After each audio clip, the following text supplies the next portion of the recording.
Galera, como prometido no nosso vídeo de gameplay com o Athlon 200GE, chegou a hora de a gente fazer um duelo de titãs não tão titãs assim, na verdade processadores bem baratinhos. Nós temos aqui na mesa o modelo da AMD, que testamos recentemente, e um cara que tem participado de muitos vídeos aqui no Adrena, que é o Pentium G4560. Ele é o processador que muitas vezes equipa o PC baratinho, porque ele custa pouco. Faz sentido, não? E principalmente porque ele entrega um desempenho bom em jogos, principalmente quando o jogo não precisa de muita performance em processador. Normalmente jogos de mundo aberto ele quebra a cara, multiplayers com muita gente ao mesmo tempo também não é muito a praia desse carinha aqui. Mas quando o jogo não é exigente com processador, ele dá conta do recado. Então por isso que em alguns vídeos ele é o processador usado. E o Athlon 200GE, ele é muito interessante porque ele tem várias características parecidas, a começar pelo preço, os dois batem de frente ali na casa dos R$300, e também, diferente de outro Athlon que a gente testou recentemente, que usa o soquete AM4, este cara está atualizado com as tecnologias mais novas da AMD. Então, por parte de processamento, nós temos a microarquitetura Zen 14 nanômetros, e na parte dos gráficos, a faixinha brilhante prata indica que nós temos aqui Vega. E nós vamos fazer uma batalha entre eles comparando o que esses dois processadores são capazes de entregar em games, mas vamos fazer isso em duas frentes. Nós vamos ter o comparativo da performance dos gráficos integrados, que ambos têm, e também vamos ver como eles se saem combinados com uma placa de vídeo de entrada, que é como normalmente a gente faz os testes no PC baratinho.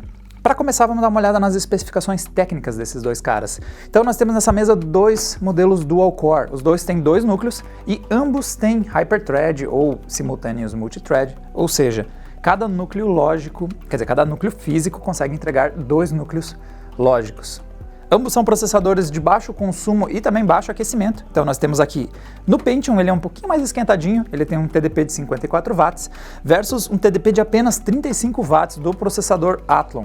Então mesmo que você use somente o Cooler Box que vem na caixa dos dois, mesmo o da Intel sendo ruim e barulhento, e mesmo a AMD tendo colocado o cooler mais básico, abaixo da linha Stealth inclusive, que costuma vir nos Ryzen, são dois processadores que esquentam tão pouco que isso não vai ser um problema, especialmente no caso do Athlon, porque 35 watts é um TDP realmente muito baixo, mesmo que seu gabinete não seja muito grande, não seja muito ventilado, vai ser difícil você ter problemas de aquecimento com esses caras aqui. Os dois operam em 14 nanômetros, então apesar de ser a microarquitetura Zen, que é a mais recente da AMD, não chegou a ser um processador com os 12 nanômetros FinFET, ele vem nos 14 nanômetros, mas ainda assim, ao menos é Zen. Os dois, então, operando na mesma litografia e com uma pequena diferença de frequências. O 200GE opera em 3.2 GHz, enquanto que este carinha aqui sobe um pouco mais, ele chega a 3.5, mas é outro indicativo de por que eles não consomem e não esquentam muito, as frequências são bem modestas. Então, para começar a nossa bateria de testes, nós vamos primeiro dar uma olhada em como os gráficos se viram, os gráficos integrados que estão nesses processadores. Se você fosse montar um PC sem uma placa de vídeo. Bem legal, principalmente para você montar um daqueles projetos muito compactos. É por isso que nós montamos o Athlon aqui, no PC da crise. Nós abrimos o nosso PCzinho de baixíssimo custo, que tinha um Ryzen 5, e instalamos o nosso Athlon 200GE neste cara aqui, que tem uma fonte de 300 watts, mas como eu disse, né, o consumo é muito baixo desse processador Athlon, isso não é um problema. E montamos ele aqui. E eu vou aproveitar para reclamar disso em algum vídeo, em algum dia eu precisava reclamar. A AMD, o encaixe do soquete, o encaixe do Cooler Box de vocês é um saco. Temos essa pecinha aqui, que fica ali do outro lado da placa-mãe, e quando você desencaixa o cooler, ela cai. E normalmente isso não é um problema tão grande, porque nos gabinetes você pode abrir a tampa traseira, segura de um lado, segura do outro, encaixa de volta. Só que o nosso outro lado do PC da crise é esse aqui. O que faz com que o único jeito de eu instalar isso seria tirar a placa-mãe, fazer o encaixe, pôr a placa-mãe de volta, exceto se nós montássemos ele de ponta cabeça. Então esse é o primeiro vídeo do Adrenaline em que um processador foi encaixado e foi montado com tudo de ponta cabeça. Eu não tenho certeza se é o jeito mais fácil, se não era mais fácil ter tirado a placa-mãe de uma vez, mas foi assim, e ele está aqui, e ele funciona. É possível. Antes de começar a mostrar os resultados dos gráficos integrados, vamos primeiro falar um pouquinho das especificações. Nós temos, no caso do Pentium, nós temos os gráficos integrados da Intel, que são os HD 610, enquanto que por conta da AMD nós temos aqui uma Vega 3, que graças a essa nomenclatura super fácil da AMD eu sei que são 3 núcleos Vega. Fico muito feliz. Eu não sei o que 610 quer dizer no caso da Intel, não sei se significa alguma coisa ou só é um número que eles jogaram para cima e caiu nos búzios. Mas um detalhe é que se você está pensando em pegar e jogar nos gráficos integrados, o Pentium não é uma boa pedida, já que esse modelinho do Pentium, já que tem modelos que vêm com a HD 630, que tem um pouquinho mais de desempenho.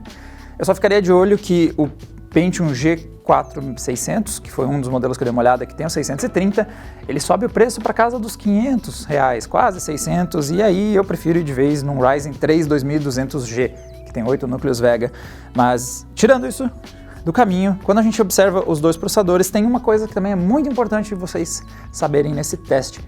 Vai ser uma das poucas vezes que a gente não vai pôr os processadores na mesma frequência de memórias. Isso dá uma vantagem para um dos lados, mas nós vamos tratar de forma desigual duas empresas que tratam seus clientes de forma desigual. O que acontece aqui é o seguinte, nós temos, no caso da AMD, montamos no PC da crise, então nós temos aqui o chipset A320, socket AM4, e a placa que nós estamos usando é uma da ASUS, a Prime A320. É bom ter o computador montado na caixa da placa-mãe, que eu sempre sei qual é a placa-mãe. E esse aqui, o chipset, é o chipset mais barato da AMD. Então nós estamos dentro da proposta desse vídeo, que é gastar pouco. E ele aceita por frequências mais altas nas memórias. Então por isso que a gente conseguiu configurar o kit de 8 GB que nós temos aqui operando a 2666. E a Intel vai operar em uma memória mais baixa. Nós temos aqui uma placa B250, nem chega a ser uma das mais de entrada para essa plataforma, e ela vai parar nos 2400 MHz. Nós temos uma postura bem diferente de Intel e AMD nesse segmento. A AMD deixa você trabalhar com frequências mais altas, a Intel vai parar, vai dar o cap ali na casa dos 2400 MHz e vai te empurrar para chipsets mais caros se você quiser fazer overclock das memórias, quiser frequências mais altas das memórias e também se você quiser fazer overclock dos processadores. Hoje não é o caso, porque tanto o Pentium quanto o Athlon têm os seus núcleos desbloqueados, então a gente não consegue overclockar esses caras.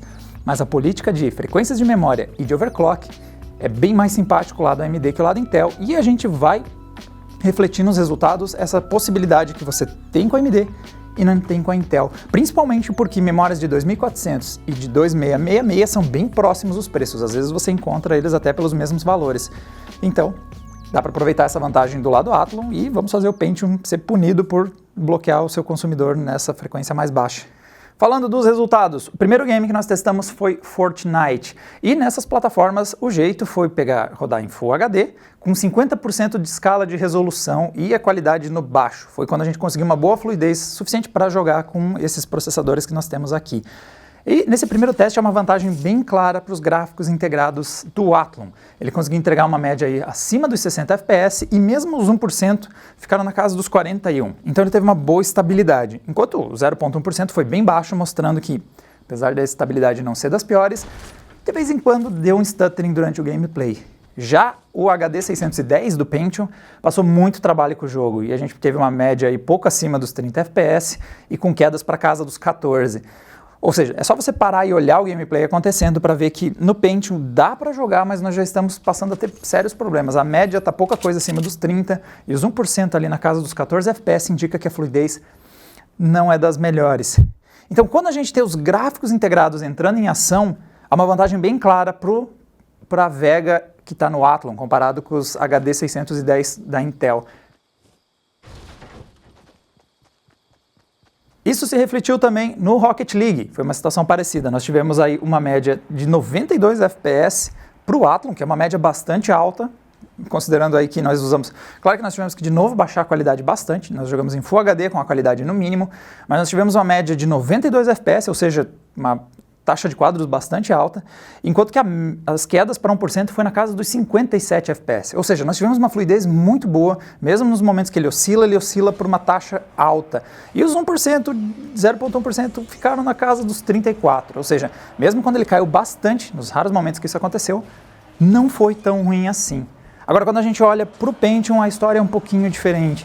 Ele teve uma média na casa dos 42, ou seja, dá para jogar, mas a realidade já começa a puxar a gente para casa dos 30 FPS, enquanto que os 1% das quedas, né, as quedas eventuais, ficaram ali nos 27 FPS. Então, dá para jogar, só que a diferença é que com o Athlon a gente tem uma experiência na casa dos 60 FPS, com tranquilidade, e o Pentium você vai ter que mirar na casa dos 30 FPS se você quiser jogar, para ter um grau de estabilidade legal. Então, os gráficos aqui fizeram muita diferença.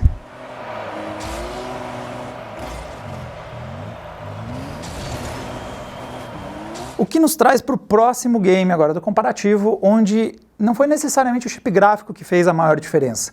Nós testamos o Dota 2 e ali nós tivemos novamente uma vantagem do Athlon, que entregou uma média de 85 FPS, mas agora a gente começa a perceber impactos do processador, da parte de CPU do game, porque os 1% do Athlon ficaram na casa dos 27 FPS, ou seja, quando ele oscila, ele cai para baixo dos 30, então é notável essa instabilidade enquanto você está jogando, ela de tempos em tempos vai incomodar a fluidez do seu jogo, enquanto que o Pentium, apesar de ter uma média um pouquinho mais baixa, na casa dos 80 FPS, ele conseguiu manter o 1% na casa dos 43 FPS, ou seja, ele manteve um pouco mais de fluidez, e quando você está jogando, a sensação de estabilidade é muito maior. Então quando você vê lado a lado, mesmo o Athlon tendo uma média maior, é visível que o modelo Intel está entregando uma estabilidade melhor.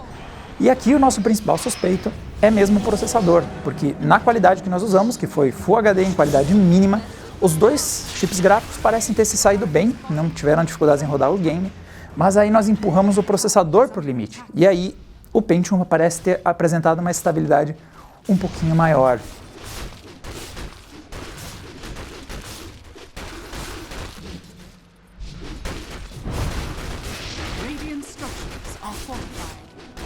O que nos traz para o nosso último game da bateria dos gráficos integrados, que é Counter-Strike, o Global Offense. Já joguei ele no Athlon e deu para ver que dá para jogar acima dos 60 FPS em geral, mas a bateria que nós usamos de teste, que é um mapa para benchmarks, acabou esmagando os dois modelos. Isso porque nós temos no meio dela duas seções dentro de uma granada de fumaça, e quem viu o gameplay com o Athlon sabe que gráficos integrados e fumaça no CS não se dão muito bem.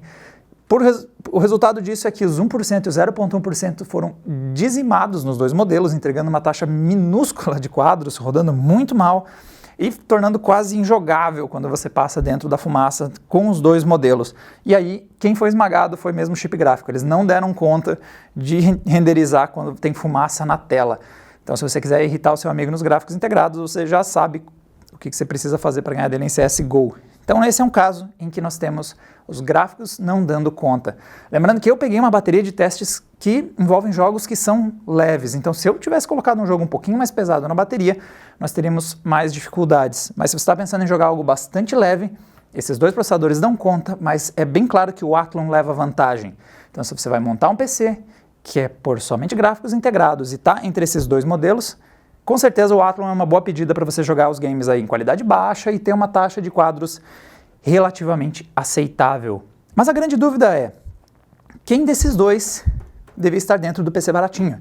Ambos custam R$300, quem entregar o melhor resultado deveria ser o processador usado. Só que aqui nós temos que mudar um pouquinho a configuração, porque entra em ação uma placa de vídeo dedicada, o que tira toda a vantagem dos gráficos Vega em cima do HD 610. Agora, não importa mais a performance gráfica, importa o que os processadores são capazes de entregar, já que os gráficos vão ficar por conta de uma placa de vídeo dedicada. No caso, nós vamos usar uma das placas que mais têm sido utilizadas ao longo da série do PC baratinho. Essa aqui é a GeForce GTX 1050 de 2 GB, uma placa gamer do segmento de entrada e que faz sentido para quem quer montar um PC bastante básico.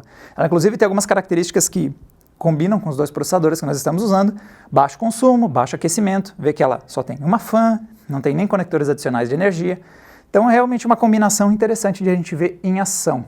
E nós rodamos games aí, a maior parte na configuração resolução Full HD e configuração gráfica no médio. E aí as coisas embolaram bastante. Nosso primeiro teste da bateria foi Battlefield 1, game que nós jogamos em DirectX 11, porque ele tem uma melhor estabilidade e que trouxe um resultado bastante parecido. As duas placas atingiram uma média na casa dos 64 FPS, sendo que os dois tiveram quedas para 1% também, pouco acima dos 30 FPS, mostrando que temos uma estabilidade aceitável para jogar, enquanto que o 0,1% o Athlon apresentou um pouco mais de stuttering do que o Pentium, então nós tivemos um pouquinho mais de travamentos, mas uma experiência bastante próxima dos dois modelos. Porém, essa leve vantagem da Intel, e principalmente esses resultados que vocês estão vendo na tela, é importante destacar que o nosso teste é feito na campanha, e a campanha é mais leve para processador do que o multiplayer. Eu testei os dois processadores no multiplayer e a experiência é um lixo. Eu não recomendo nem ferrando você ir para o campo de batalha de Battlefield 1 com 64 pessoas no servidor, seja com Athlon, seja com Pentium. Eles rodam muito mal.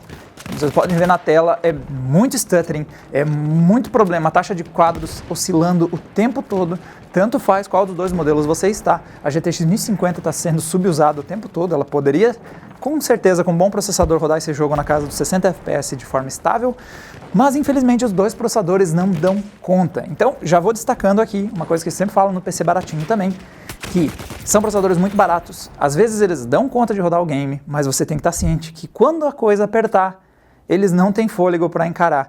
Então, o Battlefield no modo campanha, em que o mapa tem bem menos gente, que tem menos coisas acontecendo, eles rodam bem. Se abre a campanha, aí as coisas não vão tão bem assim não.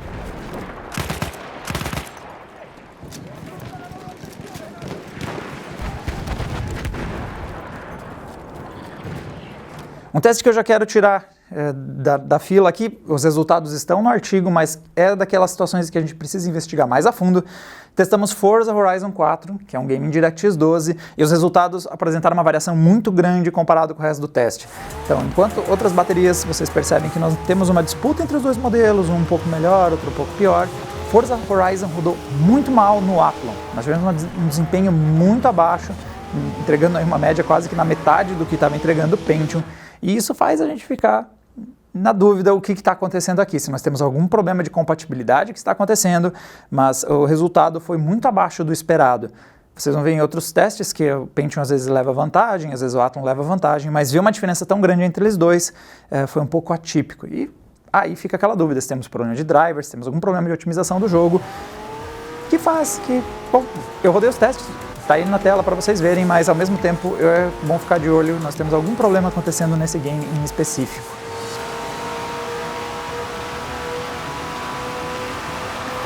Bom, seguindo a nossa sequência de games, tentando quebrar o Pentium e o Athlon.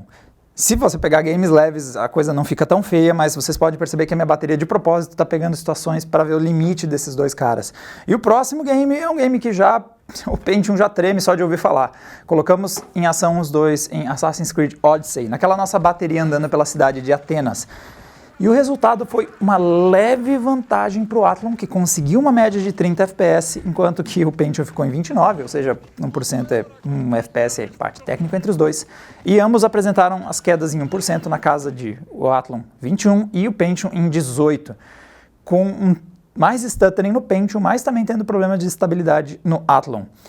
Mesmo resultado parecendo um pouquinho melhor no Athlon, principalmente quando você vê ali o gráfico de barras. A verdade é que quando você assiste os dois processadores rodando o jogo, não está bom. Nenhum dos dois entrega uma taxa de quadros estável e o gameplay não está confortável em nenhum dos dois. Eles não conseguem segurar acima dos 30 FPS. E quando a média de um teste dá na casa dos 30 FPS, nós temos um mau sinal. Então quer dizer que juntando os melhores momentos e os piores momentos, o que você conseguiu foi a taxa de quadros que, em tese, é a mínima aceitável para ter fluidez.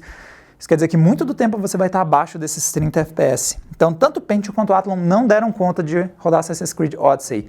E junto com o Battlefield 1 no multiplayer, mostram situações em que você deve passar muito longe de processadores de entrada. E fechando a nossa sequência, também dê uma olhadinha em como fica o Witcher 3. E, novamente, nós optamos por rodar em Novigrad, porque é onde pesa no processador, e nós temos outro péssimo resultado. Apesar da média ser boa, nós tivemos aí o Pentium entregou 45 de média e o Athlon entregou 42. Os dois falham miseravelmente quando o assunto é estabilidade. Então, ambos apresentam muito stuttering, a oscilação acontece ao longo do trajeto todo, tornando quase insuportável olhar para a tela. A falta de cadência dos quadros faz o gameplay ser realmente uma coisa irritante, você não vai querer jogar dessa forma. Então, nós aproveitamos o Witcher em Novigrad para testar uma outra situação que é mais realista e que a gente às vezes faz no PC baratinho. Se o processador não está dando conta de quadros destravados ou buscar 60 FPS, nós testamos o que acontece se rodar esse teste novamente travado a 30, que em muitas situações vai ser a realidade do Athlon e desse Pentium para você jogar. E travado a 30 FPS, nós temos mais um indício de que o Pentium tem uma leve vantagem sobre o Athlon.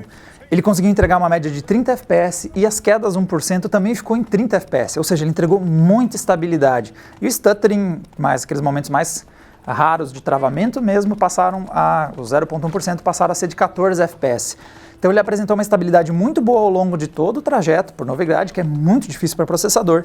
E o resultado é essa linha reta que vocês veem no frame time, com uma boa cadência de quadros e mostrando que o Pentium não é o mais indicado para um jogo de mundo aberto, pesado. Mas no caso do Witcher, se você travar 30, ele consegue. No caso do Athlon, nós tivemos 1% em 26 FPS. E também os 0,1% passaram aquelas travadas eventuais, passaram a 9 FPS, ou seja, assistindo fica mais claro que nós temos uma oscilação no frame time, ele não consegue garantir 30 FPS o tempo todo e às vezes pode dar uma travadinha um pouquinho mais feia de tempos em tempos. Então nós tivemos uma leve vantagem para o modelo da Intel. E essa é a nossa conclusão da bateria. Quando a gente coloca os gráficos integrados em ação, a Vega se sai muito melhor que o HD 610. Então, se você vai montar um computador super compacto, não pretende pôr placa de vídeo, definitivamente o Athlon 200GE é um modelo para você pegar desses dois caras. Com preço na casa dos R$300, eu só pensaria com carinho se não seria o caso de comprar um Ryzen 3 2200G, porque aí você passa a ter 8 núcleos Vega ao invés de 3, passa a ter um quad-core ao invés de um dual-core. É um investimento que quase dobra o preço do processador, mas em compensação são R$300 que vão fazer muita diferença se você não pretende fazer um upgrade, vai usar os gráficos integrados. É um processador que vai fazer diferença, esse investimento adicional num Ryzen 3. Já o Intel Pentium, ele se saiu melhor quando o assunto foi combinar com uma placa de vídeo. Ele já tinha dado alguns sinais disso quando a gente estava nos gráficos integrados, mostrando que a parte de CPU era mais consistente e ele conseguiu entregar resultados melhores quando estava combinado com a GTX 1050. Então nós conseguimos uma estabilidade melhor e quando eles não dão conta, quando você trava 30, ele se sai um pouquinho melhor que o Athlon. Mas os dois, em games exigentes de processador, provavelmente vão te decepcionar. Então você não deveria comprar nenhum desses dois caras aqui, se quer jogar jogos de mundo aberto, multiplayers massivos, com muita gente jogando ao mesmo tempo, ou qualquer jogo que exija muita performance de processador. Esses dois caras não valem a pena para você. Agora, se você quer montar um computador bastante básico para uso no dia a dia, ambos vão conseguir entregar um desempenho bem aceitável para navegar na internet, para ver vídeos, esse tipo de coisa. Eles dois dão conta, mas eu realmente tendo a preferir o Athlon por entregar um desempenho melhor na parte gráfica. Dá para jogar até alguma coisinha pegando leve nos gráficos. Galera, esse foi o nosso comparativo do Athlon versus o Pentium, os processadores baratinhos para quem quer montar um PC aí, quem sabe um PC compacto para jogar algumas coisas mais básicas ou um HTPC, alguma coisa assim. Para vocês verem todos esses testes que nós rodamos, nós temos as configurações, os preços e também esses benchmarks, as planilhas e os gráficos comparativos, tá tudo no link que está na descrição desse vídeo. E para ver mais testes com hardware aqui na Adrenaline, é só assinar o canal que vocês, em tese, vão ser avisados pelo YouTube quando um novo vídeo for ao ar. E nos vemos numa próxima, galera. Tchau, tchau!